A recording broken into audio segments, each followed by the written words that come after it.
highways. And these straight highways go on for many, many kilometers. And many truck drivers drive at night because they know they can cover more kilometers, more distance. Well, we created this game called Flash the Trucker. And like I said, flash can mean a light flashing, or it can mean getting naked. That's another word for flash. So we played a game called Flash the Trucker. And here's how Flash the Trucker works.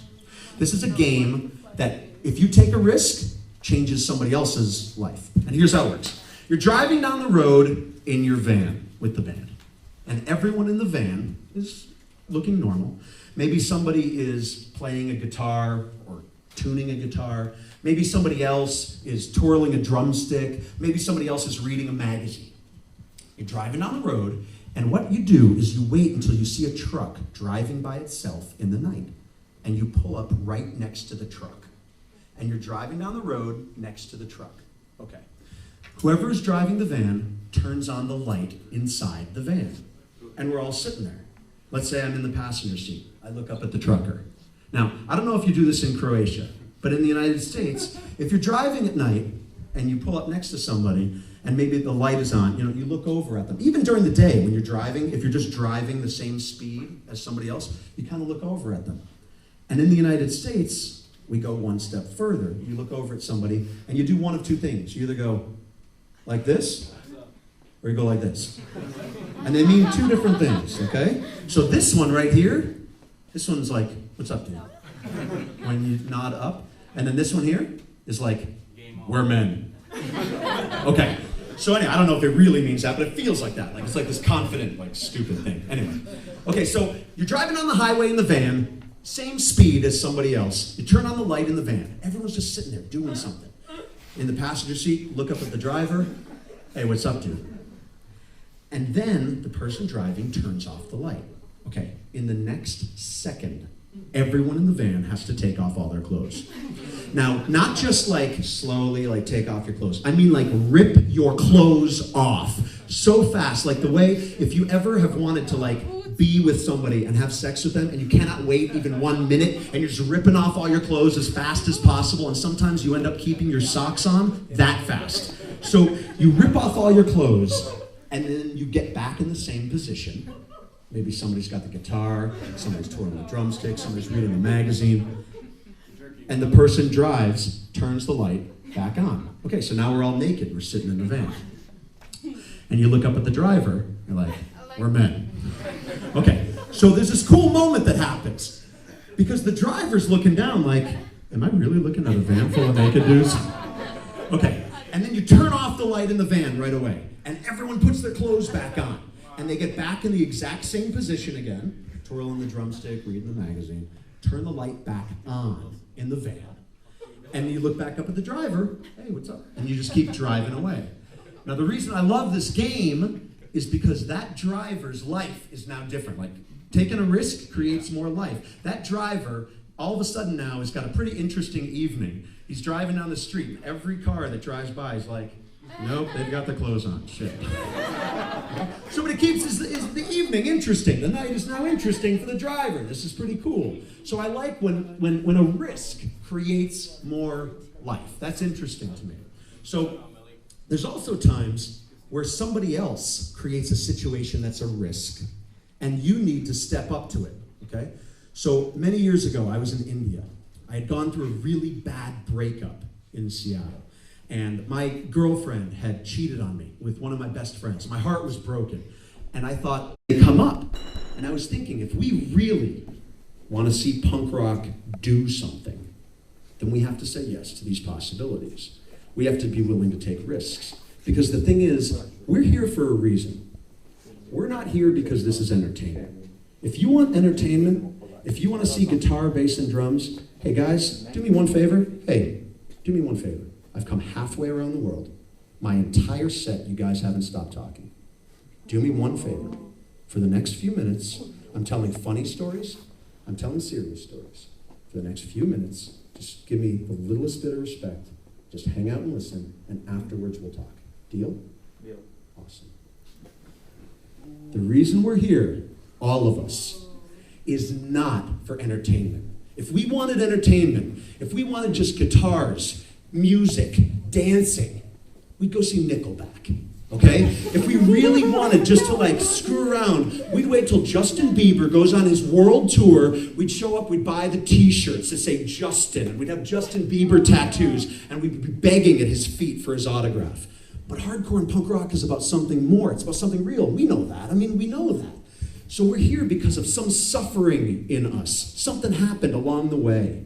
And if we want this punk rock to be more than what happens in this room, then what we need to do is take it outside of the room at the end of the night. We have to take risks in the rest of our lives because it's easy to come here and watch bands and rock out and stage dive and sing along and dance and mosh and all that stuff.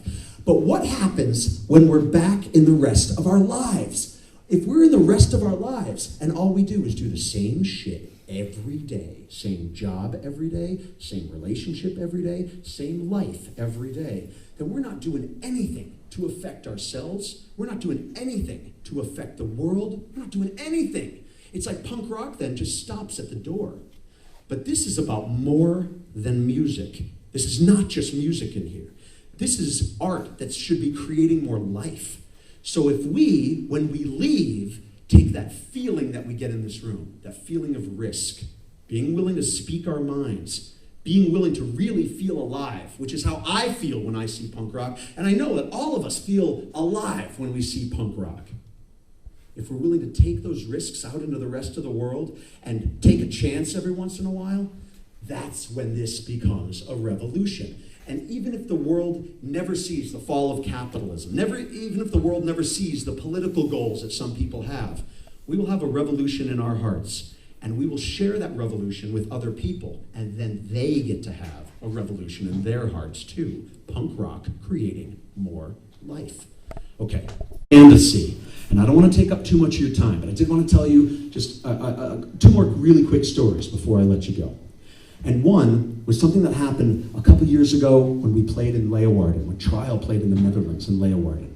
We were on stage playing a song called When There's Nothing Left to Lose. And it's a song about suffering. And I explained to the audience that all of us come here with some amount of hurt, like we've been broken physically in our bodies. Rape, sexual assault. We've been hurt emotionally. We have endured and gone through pain of so many different kinds. That's why we end up here. And then the strange thing is, we dance the same, we sing along, everybody goes through the same motions in every show. And I said, what if for 3 minutes, when we played this next song, instead of the cool dance moves, instead of the sing-alongs, and everyone singing the right word at the right time, with the right look and the finger pointing, what if you just sang whatever you wanted, as long as it was sincere, into this microphone? Like, if you want to just scream your guts out when I put out the mic, do it, as long as it's sincere and real. Use your words as weapons, meaning not like a gun, like to kill people, but use your words in a way that you can impact and reach people, because they're sincere and real. And I said, for the next 3 minutes, go for it. We played the song, and it was like an atom bomb went off in this room. Like, they weren't dancing like the cool dance moves. They were losing their minds and just screaming their hearts out. And after the show, this woman came up to me from the back of the room. She walks up and she says, I want to say thank you. And to all of us, not just me. She wanted to thank the people who were around me too. She said, when you played that one song, I stood by myself in the back of the room and I screamed as loud as I could, and I was crying. And I thought, holy shit, like that's punk rock right there. That girl who comes to the show, and she's not up front singing along because she knows the words. She's not up front being cool with the dance moves. She's standing in the back of the room, and this is like catharsis for her. This is saving her life from the back of the room. And she screams as loud as she could, and she was crying. I'm like, that is punk rock. And we just sat there, we were like crying and crying. It was so intense. But I thought, that's the kind of freedom, the risk, the emotional risk we need in punk rock. Okay. So I have one more story to share with you, and then we'll rock out and listen to a great band. So this is a story about taking a risk in life and connecting with somebody else, because it's so easy to avoid people sometimes and not like really connect with other people. And if we want to have a revolution, we start with ourselves, being centered right here, right now, and then from there we connect with other people. Even across language, across distance, we connect with other people. So Trial was playing in Milan, Italy, a year and a half ago. And I was outside the show. And I don't know about here in Croatia, but in the United States, at shows, there isn't what they have in Italy at shows. You have tables set up where they have political information, and then more tables set up where people will be selling like vegan cupcakes and things like that to support political prisoners. And then people will have distros at shows where they have 7 inches and CDs and LPs for sale, and then more information and more vegan cupcakes, and just on and on and on. It's awesome. So I'm standing outside the show and I'm eating cupcakes, okay? Vegan cupcakes, like a lot of vegan cupcakes. And I turn around, and there was another table there that had all this political stuff. And all the cupcakes were for this political prisoner who had gone to jail for animal liberation and animal rights. So I wanted to buy more cupcakes. Well, I turn around, and there's this girl, and she's standing like 5 meters away from me. And she's really cute. Like, not just cute, but Italian cute. And Italian cute is different, okay? No offense to cute Croatians, okay? But like Italian cute is a different level of cute. Like if you're a guy and you're Italian cute, you look like a god. And if you're like, and if you're a girl and you're Italian cute, you're not just like, oh, she's cute. You're just like, holy shit, she's cute. Okay. So I'm standing there and I turn around and there's this girl and she is Italian cute. And I want to talk to her, but what am I gonna do? Like, you know, I've been straight edge for 25 years. I don't go to bars. I don't mind if people drink at all. I don't mind it at all, but I just don't go to bars. And like when you go to bars, that's where you learn how to talk to people like, hey, what's up? And you end up like hooking up with people. These aren't things that I've learned. So I'm like, what do I do in this moment? Like, do I like get a cupcake and I walk up to her like, hi, here's a vegan cupcake? Or, you know, do I walk up to her like, hi, are you here to see the bands? And she'd be like, asshole, you're in one of them. You know, I'm like, okay, great. So I'm standing there, and I did what I should not do, which is talk myself out of doing what I wanted, which was talking to her. I wanted to walk up to her and be like, hi, you're totally cute, I'm Greg. And instead what I did is I said, wow, I should talk to her. But if I talk to her, maybe she won't talk to me. And if she doesn't talk to me, I'll feel like an idiot. I shouldn't talk to her. I'm not talking to her. I'm going inside. We play the show. Run with the Hunted, Anchor from Sweden, who are a great band, and Trial played it. Now, one thing that you need to know is that last year at 2 years ago at a trial show in Chicago, a kid broke his back stage diving. He jumped off the stage, landed on his back, and he broke his back. And he is still not walking. He's got a long road to heal. Ever since then, I'm always really aware if somebody hurts themselves at a show. Like I think, oh man, I gotta be, you know, if somebody falls down, pick them back up. You know, if somebody is hurt, make sure they're okay. All right, we play the show, Run with the Hunted, Anchor, Trial. Get off stage, I come outside, I'm over here and I'm like eating cupcakes, I'm like sweating. And I turn and I look, and the cute Italian girl is standing there again. But this time she's not just standing there. Now she's standing there and she's holding her arm like this. And she looks really sad, like she's hurt. I'm just standing there. And I'm like, oh my God. So I walk up to her, I'm like, are you okay? And she says to me in this Italian accent, she's like, my arm, it is hurting. And I'm just like, oh. Okay, so I'm like, listen, can you move your fingers like this? And she says in Italian, she goes, si. And I said, can you make a fist and squeeze? She's like, si. I said, can you move your wrist like this? See. And I said, can you move your arm? And she's like, see. I said, listen. I said, your arm is not broken. I said, if you can go like this and move your wrist and move your arm's not broken. But please let me know that your arm is okay, because I'm really concerned when people get hurt at our shows. I just need to know your arm is okay. So here's my phone number and my email and my Facebook and what I want you to ask. So listen. Okay, so I mean, it was, you know, I care. I care. Okay. So I give her my information and I said, listen, write me a message, just an email, and let me know that you're okay. She's like, okay. We get in the van, we drive. So from the stage that night, I told the audience that I really love looking at art, all types of art, like museums. If I have a day off, I love going to see art in museums. And I said, after the tour, I'm going to be in Rome, and I want to look at art and go to museums. It's going to be great, and you're so lucky, you're from Italy, you get to see museums all the time. And then we played. Okay. A couple days later, I get an email from this Italian female name. And I click on it, and I'm like, oh my God, it's an Italian girl, I can't even believe it. And the email opens, and it's a picture of her, okay? And she's standing here like this, and she is in a full cast, okay?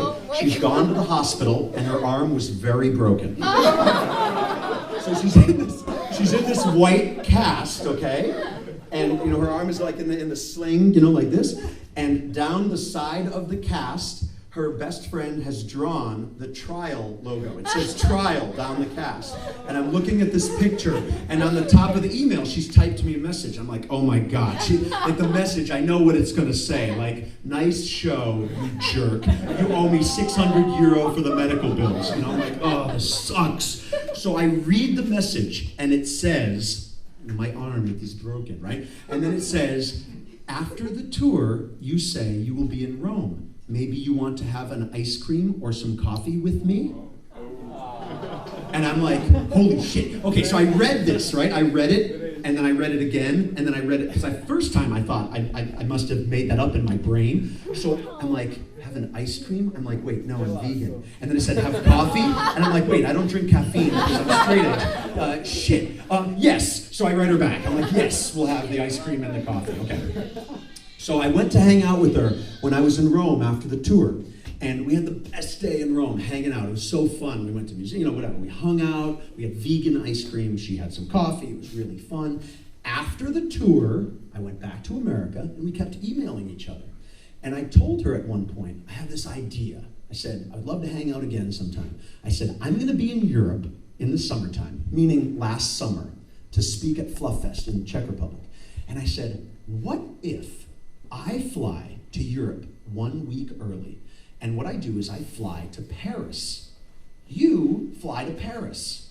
And we can hang out and go to the Louvre, to the museum there. Stands and studies art, and I speak a little bit of French. Like if a very stupid, small French child walked up onto the stage right now and was like, hello, my name is Jacques. I have a cat. I'd be like, right on. Okay, so I was like, what if I meet you at the Louvre, and we look at art for a week? And she writes me back, she says, I don't want to wait that long to see you. And I was like, yes. Okay, so she says, maybe I can come see you for these days. And she sends me these days, 10 days, February 1st, 2nd, 3rd, 4th, 5th, 6th, 7th, 8th, 9th, 10th. These days? And I thought at first, maybe she means only one day. And then I thought, oh my God, she means all 10 days. Okay, I don't know how your second dates go. Like if you go out on a first date, go out, have dinner.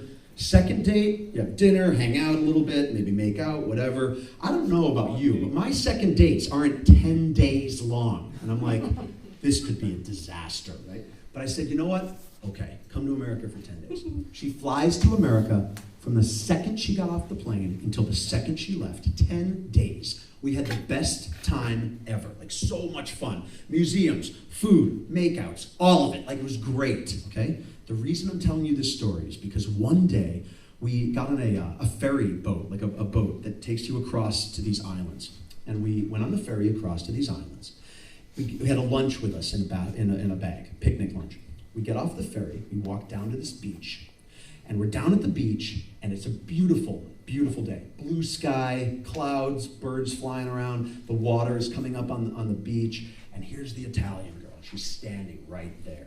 And my brain is going crazy, right? Because my brain never stops. It's like, oh my God, the Italian girl's here. And who's texting me? I gotta text them about how awesome this is. I should take a picture of her and Instagram the picture. And like, this is like so awesome. And then I should post on Facebook that I've got this awesome second date with the Italian girl. Over there's Seattle, and that's where I live. And my brain's just going nuts, right?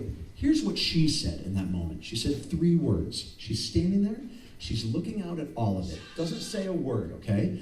And as she's looking out at all of it, she was just so happy to be right there in that moment. What she said, and her broken English is part of it, she says, I like here. I like here.